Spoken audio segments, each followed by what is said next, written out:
Roughly 10 years ago, Y, who had just graduated from high school and was working at a car dealership, was a bad salesman who could only sell one car a month. However, those who knew Y well would say that he was no ordinary person. What made Y no ordinary person was that as soon as he saw or heard the name of a customer, he would say, "Oh, this won't sell. He can't be that stupid." Bad salesmen give up quickly. The newly transferred sales manager tried to contact all the customers that Y had said were no good. He contacted about 1,000 customers in a year, but they were all customers that were impossible to do anything about.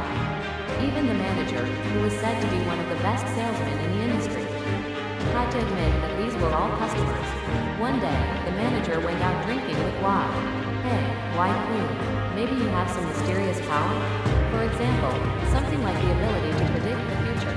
"I don't really know myself, but that's it," Y answered with a friendly, selfless smile. The director was even more puzzled.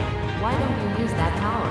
If your power is real, you should be able to sell 10,000 units a year." The good-natured Y began to speak with force for the first time. "Director, I hate myself like that. I want to live a normal life.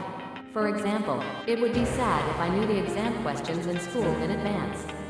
Or if I could see the true feelings of the woman sitting at the counter behind her polite smile. It would be too sad. It would make me think how ugly humans are. My life has been a battle with myself." After that, Y quit the company a while later. In the same manner, Y changed jobs every year or 6 months. Y has been doing the same job for about 3 years. I asked him about the details of his job, but he wouldn't tell anyone.